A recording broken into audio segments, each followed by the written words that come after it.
कैसे हैं आप सब? आशा करता हूँ अच्छे होंगे। आज की इस वीडियो में हम क्लास 8 एनसीईआरटी हिस्ट्री का चैप्टर नंबर जो 3 है, जिसका नाम है ग्रामीण क्षेत्र प्रशासन, इस चैप्टर के बारे में बहुत डिटेल से समझेंगे गवर्नमेंट एग्जाम के पॉइंट ऑफ व्यू से, और इस प्रकार से समझेंगे कि आपका जो समय है वो कम से कम लगे और पूरा का पूरा चैप्टर जो है इसका इंपॉर्टेंट टॉपिक आपको अच्छे से समझ में आ जाए। ठीक है ना?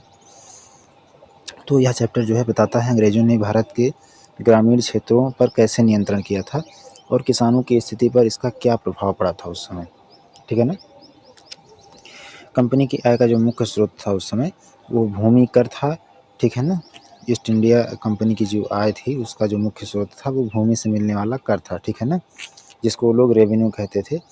इसलिए अंग्रेजों ने नई कर प्रणालियां जो है लागू की, किसानों से अधिक कर वसूला जाने लगा। ठीक है ना? उसके बाद अस्थाई बंदोबस्त, ये क्या था? 1793।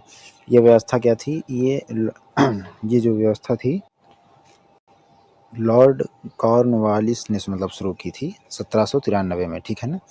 इसकी विशेषताएं क्या थी? जमींदारों को जमीन का मतलब जो मालिक बनाया गया। ठीक है ना?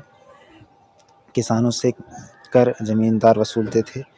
सरकार को निश्चित कर मतलब जो सरकार को निश्चित कर देना होता था। ठीक है ना? उस समय, और परिणाम इसका क्या निकला? किसान का शोषण जो है बढ़ गया उस समय, जमींदार अमीर होते गए, किसान जो है वो गरीब होते गए। इसका ये प्रभाव पड़ा उस समय। उसके बाद आती है रैयतवाड़ी व्यवस्था। ठीक है ना? यह व्यवस्था दक्षिण भारत में लागू की गई थी। ठीक है ना? किसान रैयत सीधे सरकार को देते थे। जमींदार की भूमिका जो है कम हो गई थी इसमें। इसका परिणाम क्या हुआ? कर बहुत अधिक था, किसान कर्ज में डूबता चला गया। ठीक है ना? इसका भी ये परिणाम हुआ। उसके बाद आती है महालवाड़ी व्यवस्था। अब ये व्यवस्था क्या थी? यह व्यवस्था उत्तर भारत में लागू की गई थी। ठीक है ना?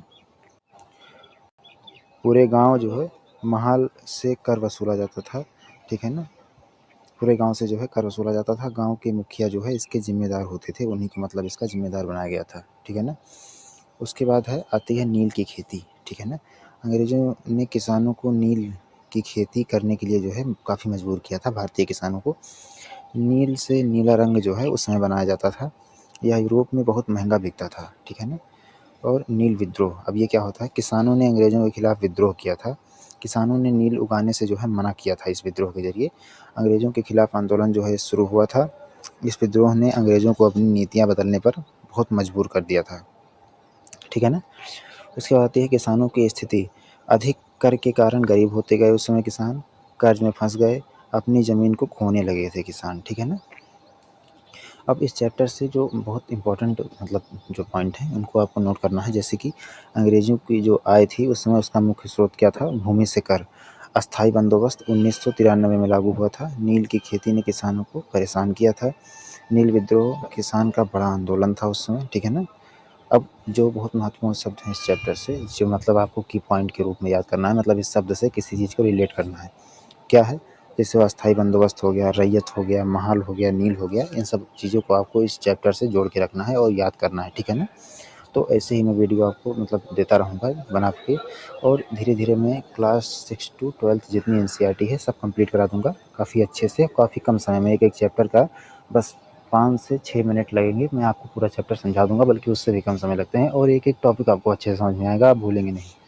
तो अगर आप चाहते हैं इसमें वीडियो बनाता रहूँ तो मुझे सपोर्ट कीजिए, इस चैनल को सब्सक्राइब कीजिए, वीडियो को लाइक कीजिए। ठीक है ना? धन्यवाद।